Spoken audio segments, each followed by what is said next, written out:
Hello again, everyone, and welcome back to the Vintage Sewing Machine Garage YouTube channel. Today I wanted to make a video because in my last video, I believe it was the last video, I mentioned that I was going to do some test stitching to recreate what the owner of this incredibly mint and lovely Necchi Supernova Ultra that she was experiencing, where the machine trying to adjust stitch length was not really working or working well. And it's very curious, and I was going to do that, but then I realized I think, well, we'll see if I am correct or not, but I think that I may have found why this lovely machine has not been behaving itself. Now, I have mentioned to you in the last video that the motor is actually not level. Okay, so if the motor is level, by that I mean that if I put a level, you can see where I'm putting my finger, it should be level, but it's not. In fact, it's tilted downward toward us, right? And when I'll show a side view in a minute, you'll see that. Now, you think, well, okay, because you may have seen motors before that looked a little, maybe they weren't quite exactly perfectly level, but the belt was adjusted and the machine worked fine. Now, it may have sort of worked fine, but those were motors that were mounted on the outside of the machine, which is how many machines were set up in the vintage period. But Necchi, being an Italian company and creating some incredible designs, wanted to put the motor inside. And of course, you've seen me take off the cover. The cover is off right now. And that is wonderful. I appreciate their design genius. However, what that meant is that things kind of get a little cramped.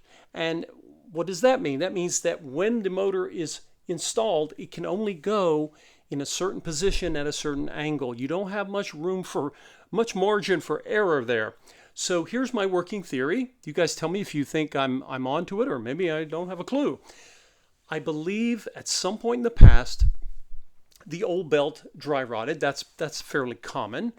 And that to get the belt off, I don't know how, they should have taken the handle off. However, in order to get the new belt on, they may have loosened the bracket over here on the left. I showed that before, and I'll highlight it again when I start to make the adjustment. But that's what I think is happening because, right, we know, okay, watch this. I'm pushing in my finger up here at the top left of the camera frame. I'm pushing in on the reverse, and it's coming down as it should, but then when it comes back up, something, I thought, well, is that where it stops? No, I don't believe so. I think something is stopping it. It is hitting. What is it hitting? It is hitting the top of this motor. Look at that. Let me see if I can get even more light. I've had to break out the big lights here because I'm trying to make things more visible for you all. So let me do that again with the reverse. You see I push the button in, it comes down, right? And then it's working okay, but look, when it hits, it should be coming up farther, but it's not. It's hitting the other end of the motor right where the motor brush would be. Now, what does that tell you? That tells you that when this motor was shifted in order to get the old belt off and the new one on, they reinstalled the motor, and I believe one of two things happened. Either they did install it level and that they didn't tighten the bolts enough, and over time, remember, one of the things that gets put under pressure is the motor and where it's mounted. When your motor is mounted, it needs to be mounted pretty firmly. I've often said never over torque or tighten a bolt, and that's true of anything on a vintage machine. But if you see me snug bolts at times, like like the bolt that would go into the lid of a machine, when it comes to the motor brackets, I give just slightly more. I don't over tighten them, but just a little more snugness because they are going to be tugged on by the natural tension of the belt on the motor pulley, and that's how they all work. So that is one of my theories, that they They either put this motor in, let's say they were in a hurry, and they're like, okay, get it in, put the bolts in, and let's go. They might have done that and said, well, it's moving, it seems to be doing okay. The other thing is that they actually had it level, but they didn't get those bolts tight enough, and as the bolts loosened, the motor began to go up and down. Now, when I pull on the motor, I can't make it move, so maybe I already invalidated one of my theories. But I think what I want you to possibly take from this, and I haven't proven that this is the cause. I'm about to find out, because that's what we're going to do next. We are going to get this motor back in the position it should be in. Now, while I have this view here, I wanted to show you. I'm going to hold, and I'm being approximate here. I have a straight edge, and if this straight edge is relatively level, get it to be still, you can see, look at the gap. You can see the motor, how it's tilted downward.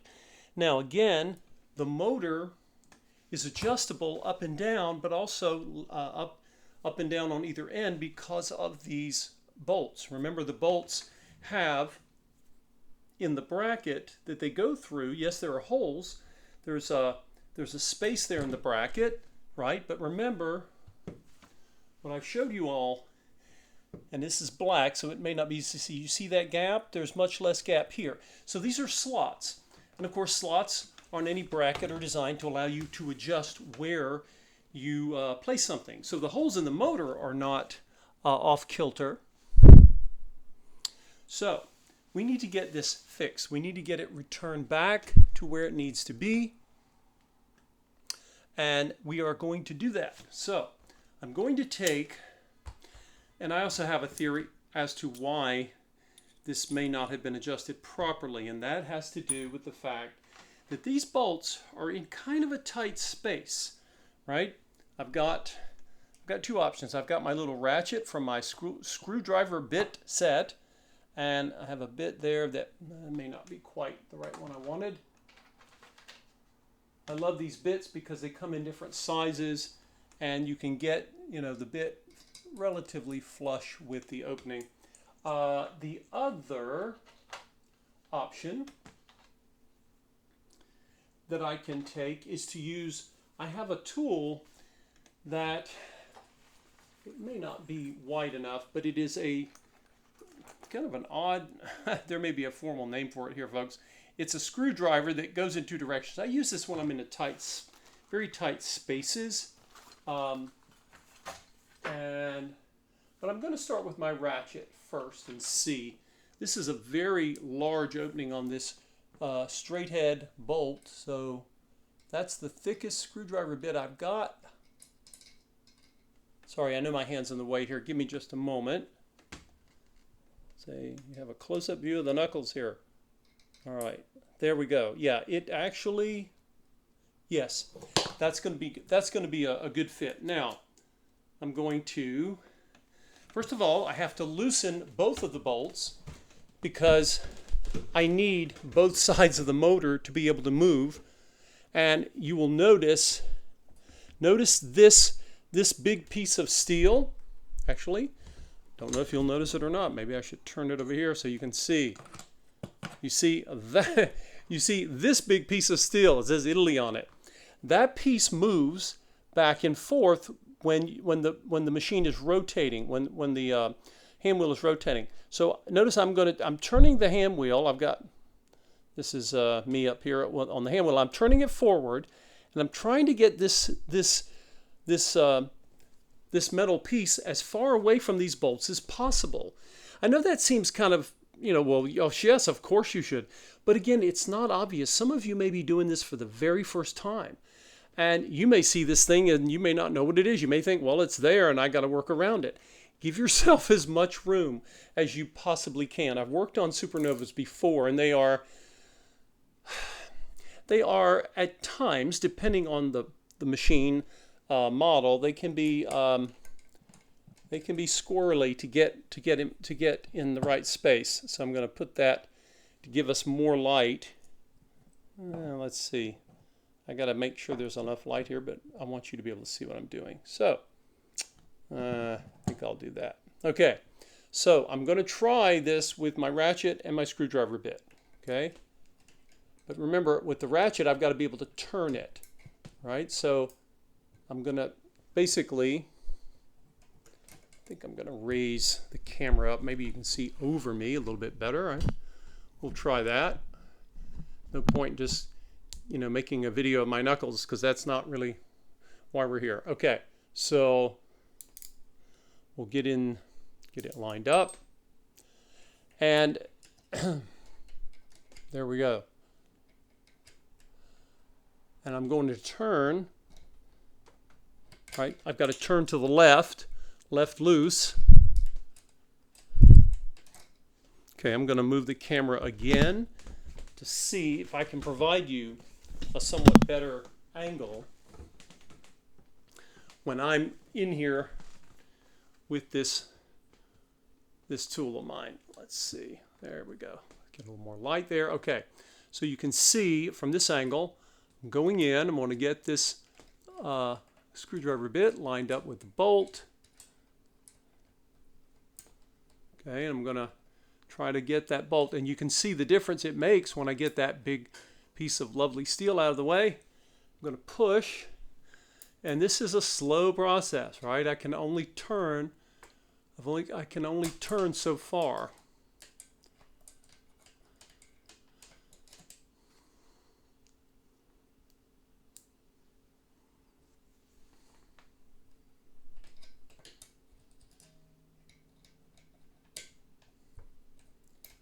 Now, I'm turning a little bit at a time. Sorry about the hands there, folks. You can see I'm turning. Actually, I don't know what you can see. Do it again. Try to get a little bit above where I'm at.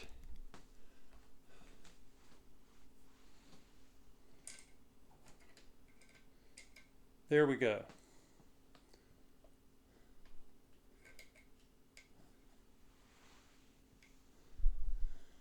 And you may be able to see I'm turning this. Now I've loosened it.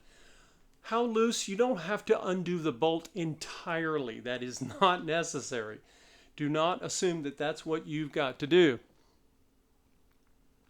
All right, now I'm going to do the one that's a little easier to reach, which is this one.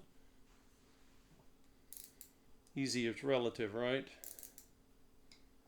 Okay, get my screwdriver bit down in the slot.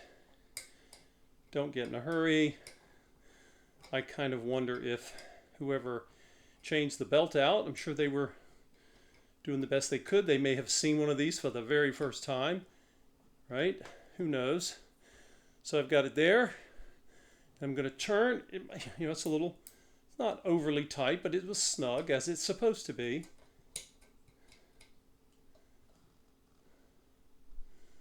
Turn. Okay, so I've loosened the bolts.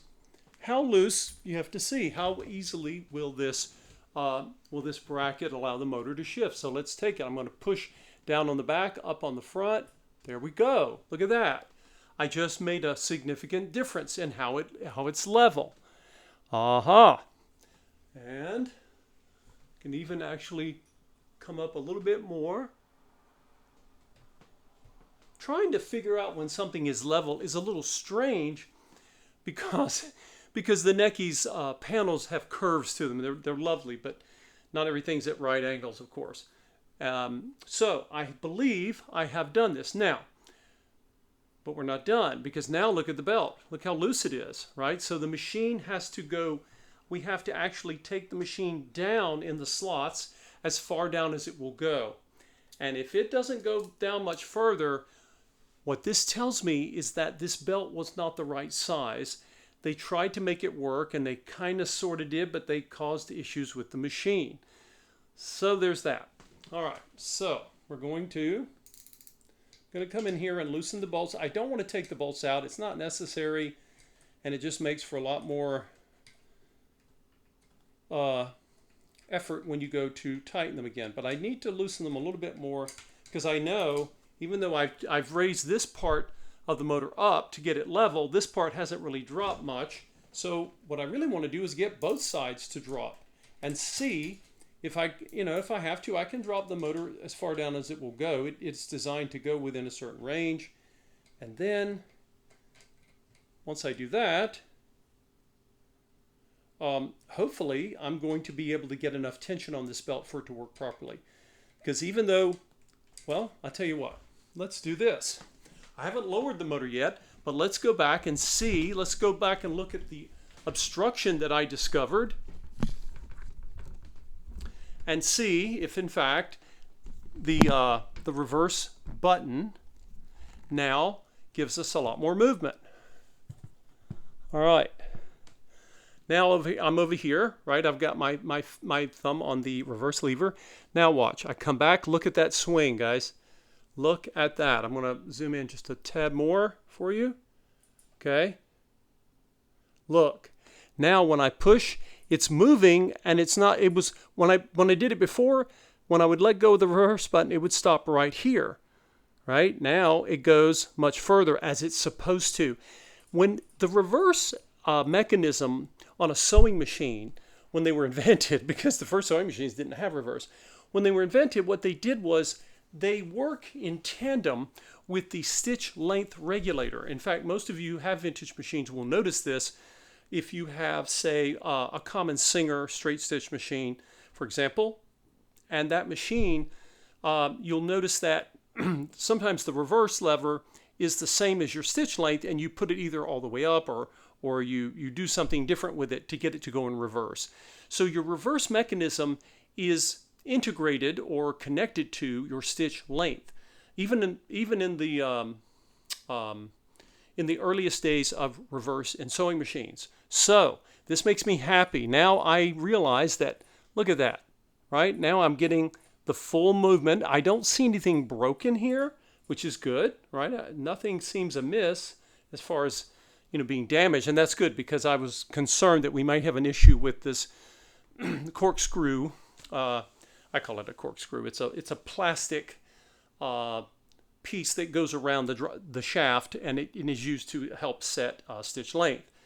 That is in good shape. So this machine, I believe, lived in some level of comfort its life, and that is a good thing. That makes your job as a sewing machine owner or restorer or maintainer simpler. Okay, so I'm coming back, and now I want to go back and see if I can lower the machine. Will come back over to this view. I'm basically swinging around so you can see. And I am going to get these bolts, attempt to get these bolts loosened more, and I'm going to basically try to keep, my goal is to keep the motor level, but to lower it on the bracket as far down as I can get it to go. It will only go down so far. Is it going to be far enough? I have no idea. We are about to find out together.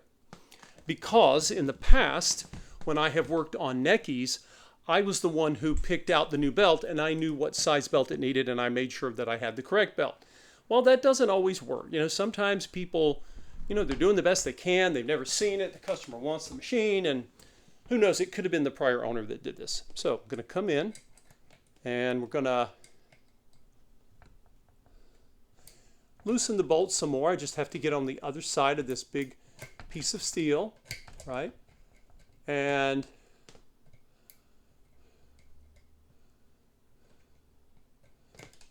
I know it's getting looser because the ratchet is not ratcheting like it was when it was tighter, and the bolts were tighter.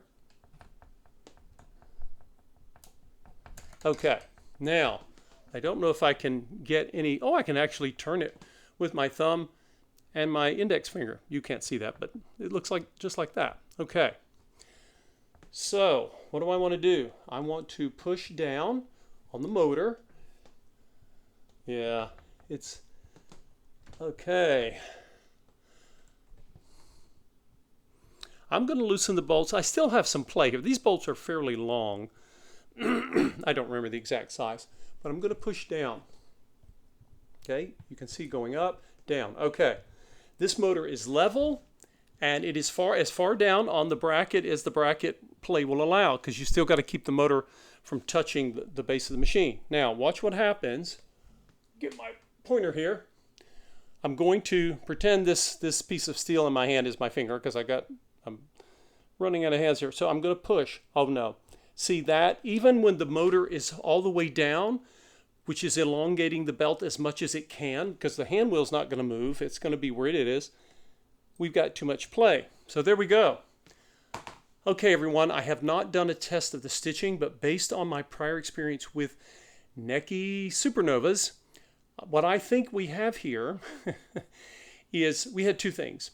We had a motor that was installed crooked, and unlike other motors, you know, there just was not enough room for the reverse to work, which was interfering with the stitch length. I think that was causing part of the problem. But as many of you will discover when you go into the world of sewing machine restoration, conservation, what happens is you often find other things that need to be fixed along the way. These machines were incredible, and they are heirloom quality. I mean, they last generations. We know that because they already have. This machine was new in 1958, 59. I'm getting somewhere around there.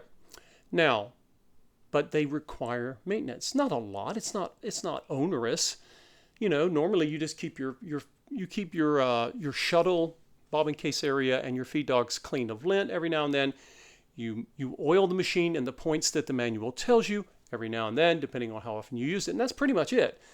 But when the machine needs something, such as a belt, which, you know, took decades for that old belt probably to give up the ghost, well, you sometimes realize that other people have done things, and I'm sure they meant well, but that belt is too long. So now that the motor is in the right place, this thing will spin. I don't even have to plug it in and test it. I can already tell you, yes, I could go ahead and tighten these bolts down, but this is the wrong belt. So I'm going to get a new belt ordered. The owner has given me permission, and I'll check with the owner. I always do that. I always let people know, you know, what I think is needed, and I get they're okay before I do that. And these belts are generic. There is no Necchi belt that you can buy anymore that I'm aware of, and you don't need one. Generic belts work fine. We just need a belt in the right size. So this happens in my work with overhauling these old machines. Sometimes I have to stop because, you know, the good news is I think I know what the problem is, or at least we think so, because once the new belt is in, and these bolts will probably, don't quote me on this, I'm trying to remember because when I did my last Supernova, somewhere the bolts might find somewhere in the middle of this oval slot in terms of where they live. Again, we have room to work with, but not enough for this belt. The belt's too big. So, and I think I know. You know what, folks? I think that it is possible, here's my third theory, that the reason the motor was tilted like that, which was causing problems with the reverse lever and the stitch length, the reason for this was because they were trying to get more tension on the belt, right? And they had a little bit more. I mean, it was moving, but they were causing problems. There are times in sewing machine overhauls when you try to make things work as best you can because maybe there is not a replacement part available, or maybe there's not a material that they used to make, and you have to figure it out, right? Like, so if I have, for example, the case that this machine has a gorgeous case and it doesn't smell bad, so someone took great care of it over its lifetime. But underneath the case, there should be little rubber feet. Well, rubber degrades over the decades, so you know, I can't find an original rubber Necchi foot, but I can certainly find maybe a stick-on one of those little felt pieces that you put underneath your furniture legs, right? It can work. You make those things work. But there are times when that approach doesn't fly, and this is one of them. I am very happy to see that this machine, and the owner has used it before. The owner has many machines, or multiple machines, I should say. But you know what? Sometimes you get lucky and you can see what needs to be replaced, and thankfully you can get parts for a Necchi Supernova, not from Necchi, they don't exist anymore, but you can get generic belts, you can get different things that you need to get the machine to continue working and living into the future. So I will be letting the owner know that we need to get a new belt. The old belt is actually in fine shape. It's not worn, it's just the wrong size. So let's see if we can get the right size belt so that we don't have to make the motor mounted cockeyed, which interferes with the reverse, which interferes with the stitch length. And I think one of the takeaways that might hopefully be useful to you is that once you get to know your machine, when you have a machine, even if you're not a sewing machine mechanic or restorer or a person like me that loves to work on them, maybe you don't work on them much at all.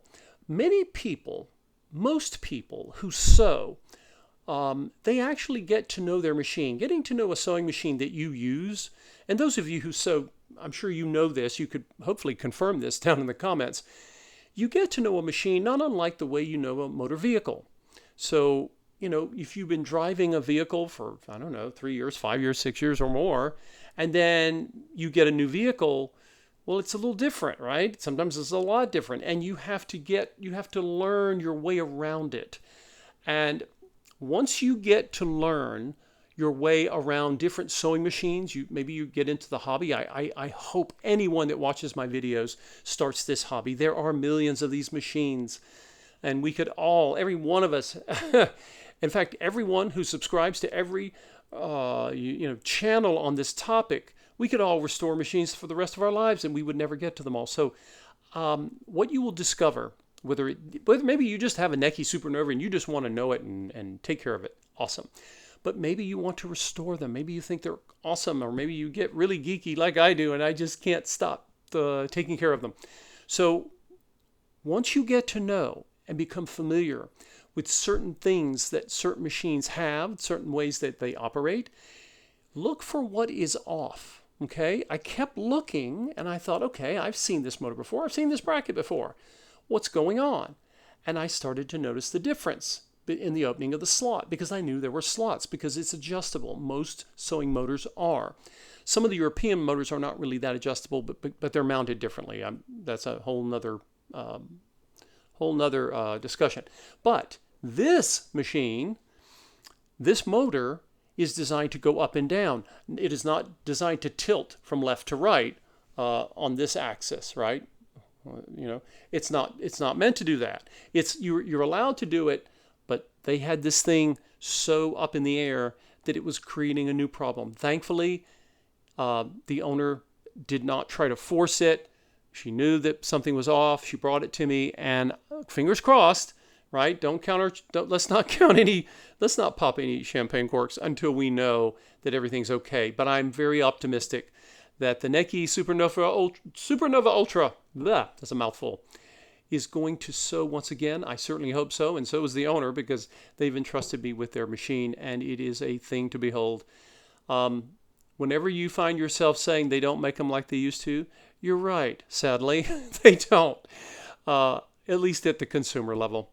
I hope this was helpful, everyone, whether you own a Necchi Supernova or some other Necchi, or maybe you don't even have an Italian machine. This approach to understanding, trying to solve a problem, is something that you really can hopefully use on any machine. And I think that is hopefully it's the approach that I use, and it has helped me many times when I've tried to figure out, okay, scratch my head thinking, okay, now what? What does this machine want from me? Come on, you're not that complicated. While the engineers who designed it might say otherwise. Thank you all for watching and being such loyal fans of the channel. And stay tuned, because I'm going to get a new belt ordered. And then when that belt comes in, we will get the belt on. I'll show you how you install the new belt, and we will get the motor adjusted. And I won't put the cover on yet. I don't want to count the chickens yet. Just I'll test it and see if that problem that the owner described has gone away. Because if it hasn't, then we're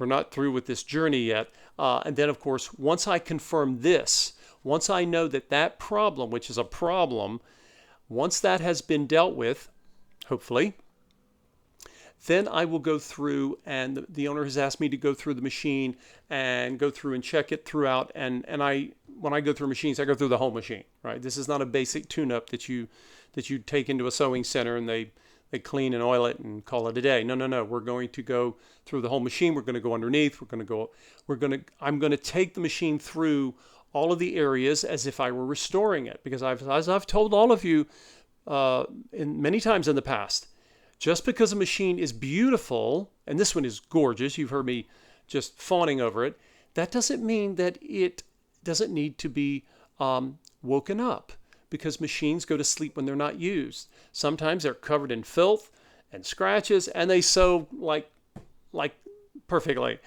And then sometimes they're beautiful like this one and they have issues. So treat all of these vintage machines as if we owe them the maintenance that they were engineered to have, because what you get in return is just incredible. And any of you who own any vintage sewing machine, Italian or not, I'm willing to bet that you have experienced this.